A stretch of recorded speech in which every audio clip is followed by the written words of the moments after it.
I'll touch on B&E because they're my boys. This was f***ing rough. At this point, when I said thank you to him, he got very emotional and like he teared up. Do you know how worried I was? I was so scared. Wait for him. Can't drop it, man.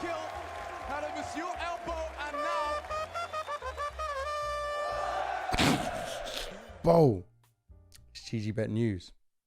Brought to you by GGBet. Talking everything to do the Paris Major. So, for me, Paris probably goes down as the second or third best crowd we had in CSGO.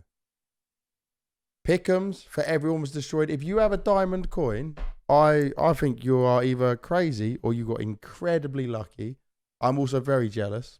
I did not get a diamond coin. I got a gold coin.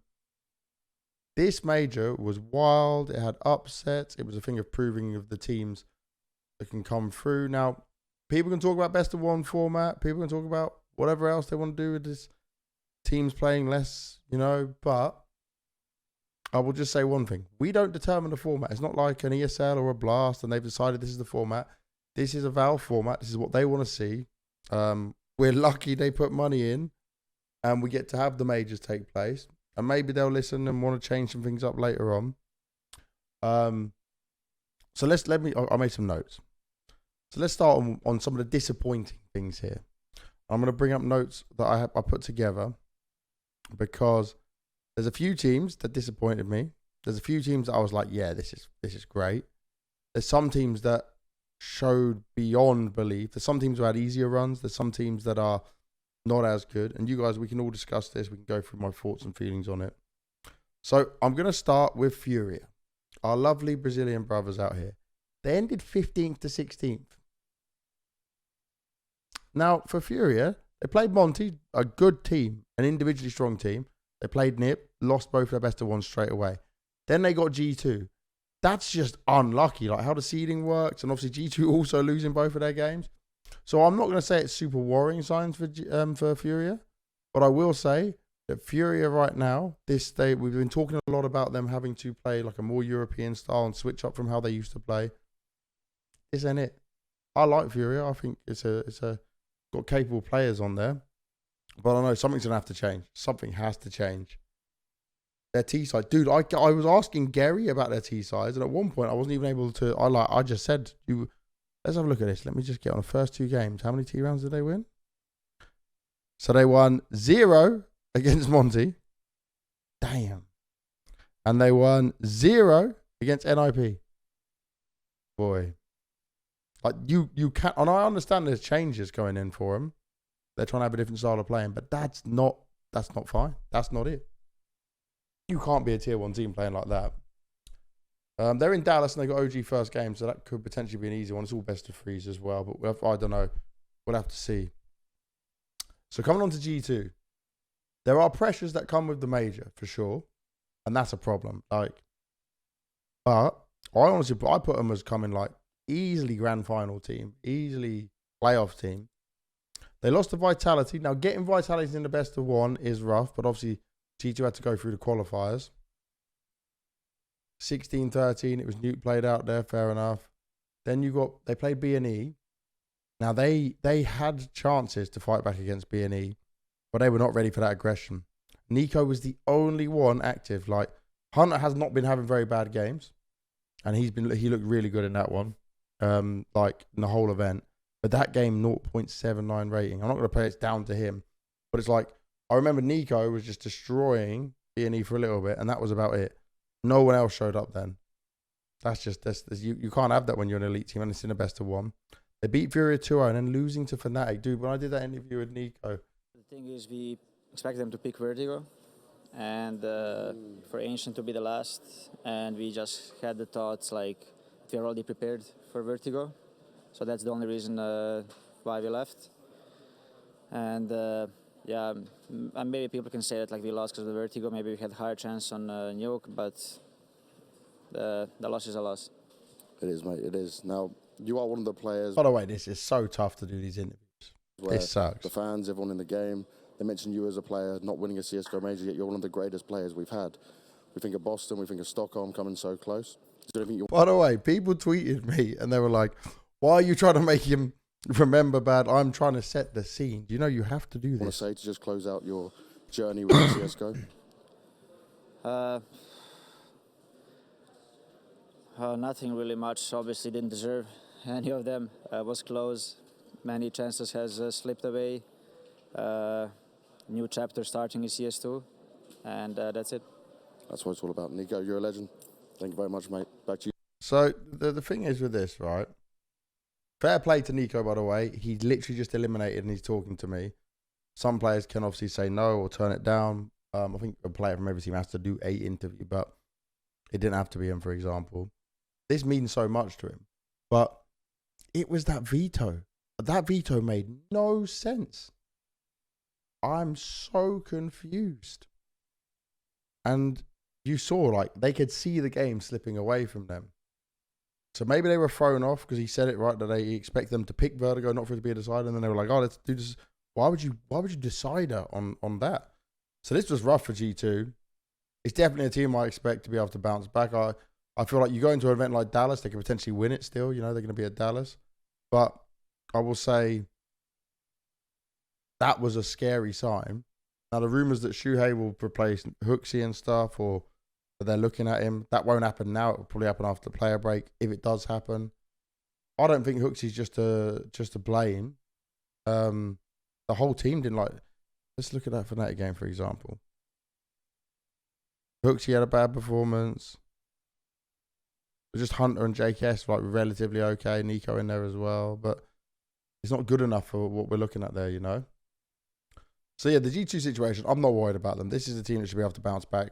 The pressures are going to be gone because it's not the major, but now show us what you got. Show us some real high level. I'll touch on BNE because they're my boys. This was f***ing rough. You lose to Ents. To be fair, we got off to a slow start against Ents. It wasn't really great. G2, that game was sick. We clawed our way back. Apeks is where we fucked up.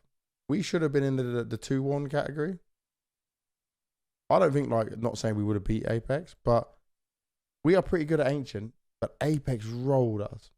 That was a tough game. We just didn't show up as a team. We didn't play the way we wanted to play. But we're also meeting a team who's very good at Ancient. Just look at their results on Ancient. Just look at Apeks. Have a look down at all. Now, the FaZe game. When we destroyed FaZe on Overpass, I was fully believing that this was it. I was like, oh my God, we've done it. We're going to eliminate FaZe again. I thought it's all coming together. That Mirage game, oh my God. Oh my God. The fight back, the effort. And I think in Inferno, it wasn't even like we had low energy. Like the guys were fighting everything. And people can be really annoyed or sad that like we didn't manage to beat them. But they're one of the best teams in the world, one of the most experienced. We pushed them to overtime on Mirage, and we went 16-14 on Inferno. We fought with everything we had, and oh, it was so emotional when I went into the room with them afterwards. So I spoke to Devil Walk straight away. I spoke with GXX as well. As soon as all the cameras were off, I went to go see him, and he was just lost. He was just destroyed. It was so close. I think it's worse sometimes when you're so close, you know.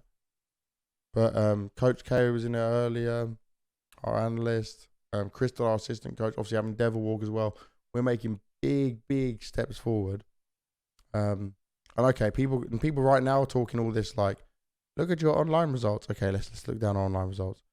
We lost to Forza, not terrible. Shouldn't have lost to Endpoint. That was a bit rough. I watched that game live, but it's kind of, you go from this amazing major, all this hype, and we're beasts on LAN, and then you come to online, it's a really hard reset. It's really hard to get back used to it. Na'Vi, oh my God. Na'Vi was like an emotional roller coaster. Win over GamerLegion, happy days. Stomped by Liquid. Yakinda was living the, like, he was just destroying. He was just the can opener. He was like, bap. What did he, let me look at the rating of that game. Jesus Christ. He had a 2.0 rating. 2.0. Man had a 2.0 rating. God damn, 29 for 14. I didn't know it was that bad. I mean, that good for him, but like that bad for Na'Vi. The Nip game was good from Na'Vi as well. Was that the Mirage game? That was a Mirage game. It was Overpass. Used to be good for a Nip, but wasn't that good at the moment. Yes, I'm still managing B&E. Monte game. Now, Monte, I think Na'Vi partially lost to themselves, and especially on Nuke. Cracks started to show here, and this was Na'Vi just falling. Like, obviously, there's that thing between Simple and Waro, and only Simple can tell you how much that was in his brain. But that was not the Na'Vi we know, you know. They almost gave up borderline on Nuke at the end. That was crazy. And you got to give Monte all credit, because SDY, he's like, revenge, baby, I'm going back. But just look at the stats on that game. Everyone performed well from Monte. They just had it fully going. And it wasn't just relying on Boros. I spoke to Demq after the playoffs when they got eliminated. Lovely guy. Just having a good conversation about that game. And he just said how much they wanted it, you know. And we get this a lot in like more domestic style matchup. I don't really know if it counts as a domestic matchup. It's not like all complete CIS teams. But that was just ridiculous. SDY also in-game leading for this whole event. Sick. Now the FaZe game, I'll tell you. So I was staying in the Na'Vi team room with Tonya, with Sasha's brother, with LK the manager, with the head of esports, and we're watching the game. My God. Overpass, we win. We're like, cool. Mirage, where Na'Vi are normally good, gets stomped out the server. Now Anubis. So back and forth. But Na'Vi are up. I think it was 14-8 by memory. Okay, wait a sec. Yeah. 14-8. And then they got the string. They just couldn't close it out. And they finally got onto overtime. And it was just, this was an epic. This was like a grand final level game. This was beautiful.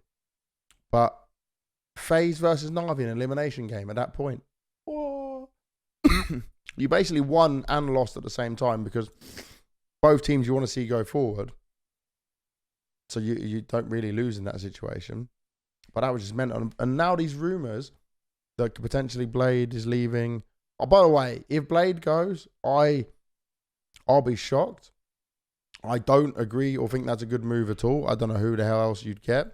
For MPL, I really like him as a person. He is struggling at this level. It could be the team environment. It could be the position changes and things. But right now, it doesn't look like he's the one. He's not coming in and done a bit level performance, you know. But that's hard to get out of these academy players. And obviously then again, the pressures of the major. But the MPL change, I won't complain about. If the Blade change comes in, bloody hell, that'll be wild. Monte had obviously a sick performance, ended up losing to GamerLegion, who went to the grand final. GamerLegion game is a bit terrible. I expect that to be a 3. I remember sitting there saying, this is going to be 3 maps. Then GamerLegion won 2-0. But look at their run. They beat Furia, they beat Fnatic, they lost to Vitality, they beat Na'Vi, and they lost to GamerLegion. Then in the Challenger stage, they lost to FaZe, beat Fluxo, lost to Forza, beat Mongols, beat Pain. They had a pretty fair run and went all the way to the championship stage. So Monte right now for me, by the way, as some of these, I think it was at the Challenger stage and Legend stage, they were playing online games as well. Now they're playing Challenger League. I'm just looking at it here. They're beating teams. They lost to Spirit Academy, but they beat One Win, Sprout, and Eyeballers. They are still going, like, these guys are playing non-stop. They're grinding out games. So Monte, I'm still going to have a keen eye on. I think that there's something good there. But they need to make sure after the play break, they don't lose the player. So I'm not going to say yes or no to you on that, ISOL. For these teams that made it further than you expect, first thing you have to take with, they're not Blast or ESL partner teams. So they don't get the opportunities to compete at the big events all the time. Now, their online results, when they come back, same as what I said for B&E, it's a different vibe, it's a different environment. You can say, okay, they didn't do so well here, it didn't work out, fine. But they would still, if they put up good results, if they make some qualifiers for like a Cato or Cologne or like the Dallases and stuff like that, fair enough. but you can't say it's luck yet. Even outsiders, right? They won the major and they fell off. So upsets make it more exciting. Maybe upsets doesn't help the viewership, but these players need to build themselves up, you know. And the thing is, it's always happened in the lower tier scenes, is there are good players and they get picked off and go to bigger teams. But we're seeing more and more good players come up and more teams stay together, and we're getting this opportunity to come through. I will touch on Apeks and GamerLegion after as well. People are talking about Into the Breach. Into the Breach didn't come home, but it got bloody close. It got bloody close to coming home. They did beat FaZe. Legit. They beat Ents. Even more legit. They beat Fnatic in the 2-1. They got rolled on by Liquid, by the way. I guess actually the Overpass game is pretty decent. But I would say, fair enough, I would say I was a bit worried on them. And then they ended up losing to Vitality, went on to win the whole thing. That's not bad for some British lads. I know they're not all British, but 3 Brits. Cypher, by the way, never met him. Never met Cypher in my life. Him and his girlfriend, they are lovely. They're absolutely lovely. Diamonds. So nice. I was talking to Cypher a lot. I was just enjoying his vibe. He had good energy. He was such a he likes the game. He just likes the game. He's good at playing it. I've got a lot of time for him. It's fun to coach him in a show match. Cypher's a top guy, top guy. I really hope good things happen for him. I will say as well, Rallen, hadn't seen him in ages. Looked great. Crucial's been playing this game. I don't know if he played in Source. I didn't follow Source, to be honest. But he's played CSGO since 2013. And finally at a major. Good old Thomas the Tank Engine putting his fight up there. So, Into the Breach, what they're playing online at the moment. They beat Aurora. They beat Nip online. That's pretty good. So you look at that. You say luck of these teams. They did just beat Nip. Apeks, no one can really roll over because look at the teams. Beat Into the Breach, lost to Heroic, beat BNE, lost to GamerLegion, beat Nip, beat Liquid, and then lost to Vitality. This is a really good run. First of all, Cuban. I've been talking to Cuban since the 1.6 days doing interviews. Go on my YouTube channel and you'll be able to find ones of me interviewing the old Golden 5 and 1.6 events. He has got himself back to a major playoff stage. Stico and Jacob, what a storyline for these guys. Stico going further than he's ever gone when it comes to majors. Jacob coming back, doing fantastic. Oh, the Deagle from Stico. I'm glad you remember. I nearly forgot about that. Good memory. Yeah, that was solid. Jacob, super happy, super positive player to have around, great experience. Nork, the revenge on Nip. Karma sure does exist. There we go. Let me show you guys. Karma. I love this. I absolutely love this. Look at this. Karma sure does exist. GG Nip CS. Bop, bop, bop. He wrecked him. He absolutely wrecked him. So yeah, the Apeks run was decent. I think this team's got a lot for the future. JL. Oh, did you guys see this? Where is it? So we're doing an interview and basically they're video guys. They're just filming a lot, I guess. I like it, JL. Thank you very much, man. Good luck. Have a good day. And JL, thank you very much for your support for Ukraine as well, man. I mean, love. So at this point, when I said thank you to him, he got very emotional and like he teared up. Do you know how worried I was? I was so scared because he's just about to play a game. I didn't expect that reaction. He just made some like good tweets and positive stuff around Ukraine. And I just was thanking him for what he was saying and doing because the more people that talk about it, the better. And look. Good. Fuck, man. What? No interview coming up? What? I mean, you and Ukraine and the history behind it, like, Yeah, man. Fuck, man. It's life, you know. We have to fight, we have to stay strong. Nah, you're a good big man. You're good. You're good. Fuck, yeah, my girlfriend feels for you so much. Like, fuck. I'm lucky, man. I have the British passport, you know, so it saves me. But it's like, by the way, we did not know this was being filmed. It's part of what's going on. We just got to keep fighting. It's a lot worse for a lot of the family and stuff we have out Look there. at him. Look at his little eye. Nah, man. Focus on your game. I don't want to send you No, up. it's fine. Stay strong. But yeah, he's a lovely, lovely guy. And so I just did that with him. So I got a lot of time and love for him. His stat wise, he performed great going into the legend stage and then slowed down a bit. So that is something to keep an eye on for them guys. But I think Apex's run was pretty legit. Who's next? GamerLegion. Oh, we have to talk about GamerLegion. So look, here we go. GamerLegion from Challengers. GamerLegion, it makes no sense. First of all, they lose to Complexity. It's fine, you can lose to that. They lost 16-11 to Complexity. They lost to the Mongols, but you are playing a best of one GamerLegion and you decide to play Inferno.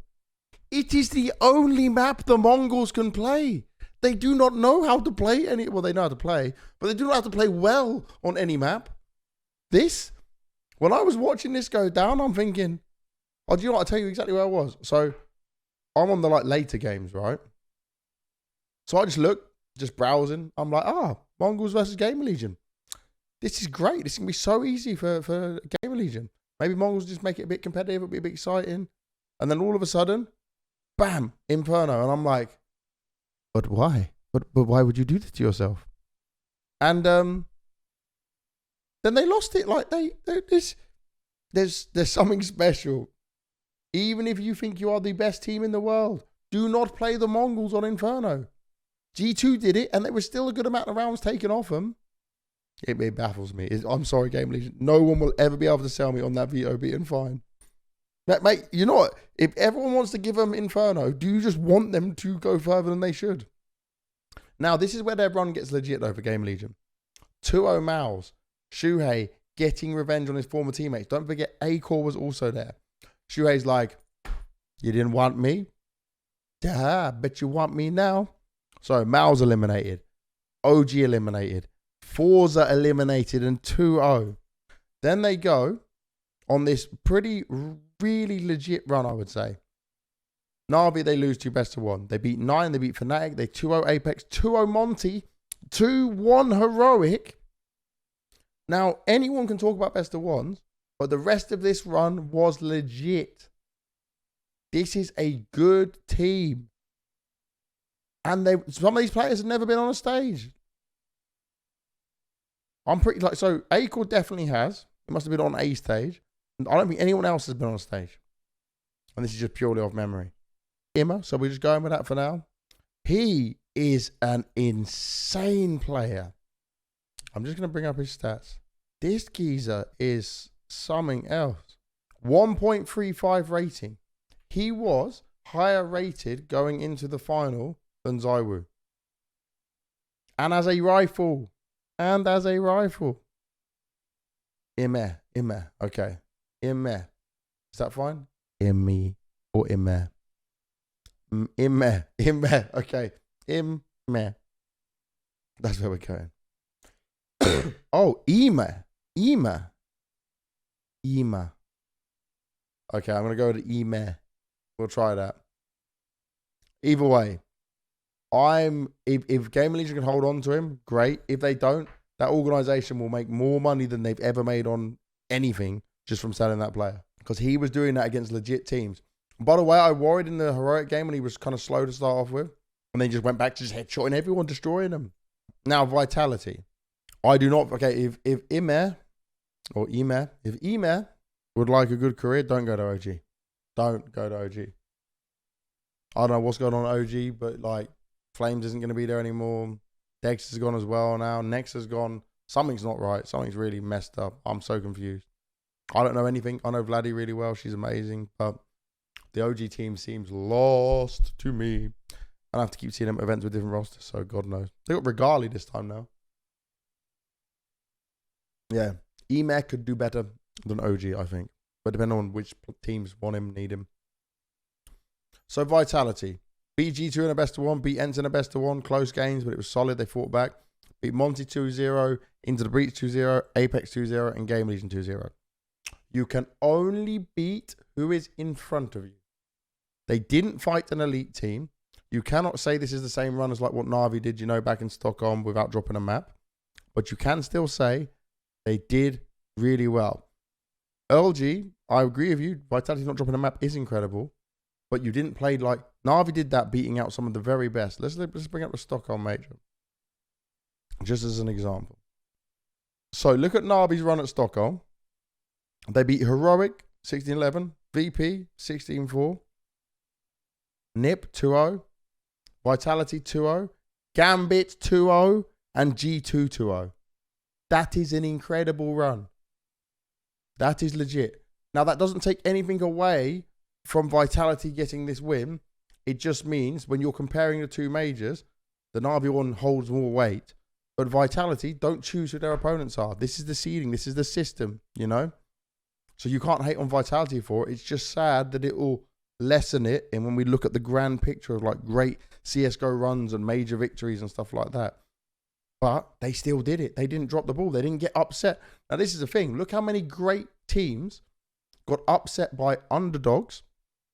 Vitality did not. They came through. They conquered. And the best of ones, the G2, the Ents game, solid. They didn't even falter there. I'm so impressed with them. And, okay, Zyru got MVP. It makes perfect sense. But my, oh my, Spinks. I was worried that it would get to playoffs and maybe he will fall off a little bit. He ended third of a 1.24 rating. And he looked solid. Zyru 1.39. But I would just say Spinks' impact was huge. Dupree, by the way, beautiful stuff from him. If you look at his event stats and how he's been doing, it's been pretty up and down. Also, he's using the Zowie EC2. Smart man. Using the best technology available to you, you will headshot more. Actually, not true. If you've got terrible aim, you're still not headshotting more. It doesn't have aimbot. But yeah, this win for Vitality in Paris, the crowd, it was great. It's just, it will have the caveats on it. I will say as well, there's another thing here. People keep asking me which major do I think is the best, which was the best ever. Best ever major in crowd and experience was 100% Antwerp. I have never been in an arena that felt like that before. Now, the Rio crowd was technically better than any crowd I've ever seen, ever, but only for the Furia games. So I cannot rate them as highly. So for me, Antwerp, then Paris, then Stockholm, and then going into Rio. Rio and Stockholm was kind of tradable. So Stockholm was amazing because it was the first one back from COVID. Everyone was up there. It was looking sick. And the crowd was hype. But people were just getting themselves back to COVID. Like some of the times, it was like we were learning again how to do this all. Antwerp was amazing. Antwerp crowd. I remember standing on stage at one point in Antwerp, and I'm just feeling energy, like boom, just you're hit by it. It was nuts. It was absolutely insane. I would say that the Rio one was fantastic during the Fury games, and then sadly they just disappointed us. And it is. Oh, I wasn't scoring this machine. Wait for him. Can't drop it, man.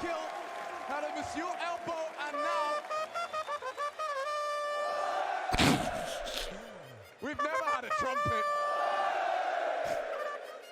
Look at him go. Outstanding. I need that as my MVP.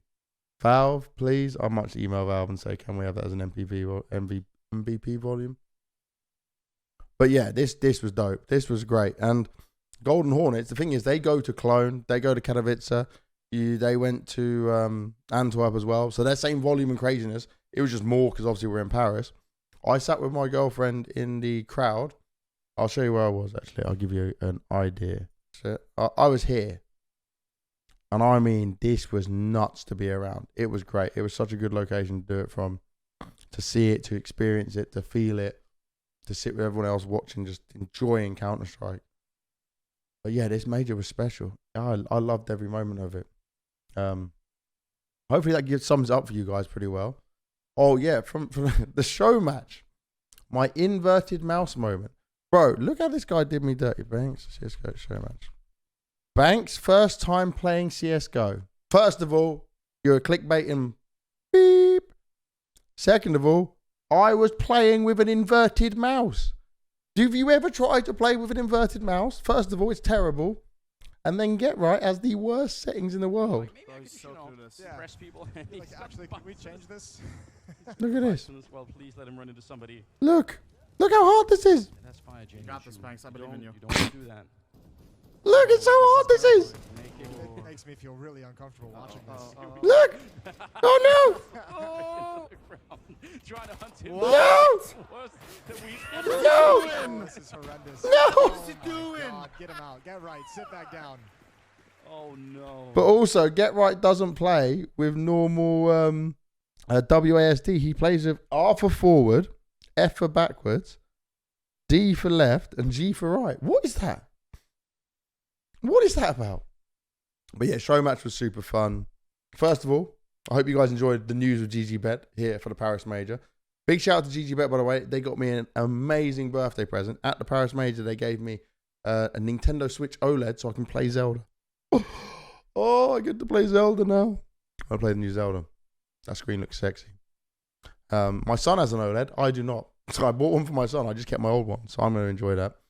And obviously, guys, type exclamation mark GGBet. If you are betting on anything CSGO related, if you are placing bets on matches, use GGBet and code BANKS. But make sure you're betting responsibly. Make sure you're over 18. And do not bet anything that you can't afford. If you don't get angry because you spent the money you shouldn't have, be smart. But if you click that link in the chat, if you click down below, if you're watching on YouTube, it's much appreciated. It helps me. They'll be happy as well. They're helping me create a lot of content, taking me around events and stuff. I've got a new microphone now as well I take to events to do some little filming and stuff with. So yeah, big shout out to them.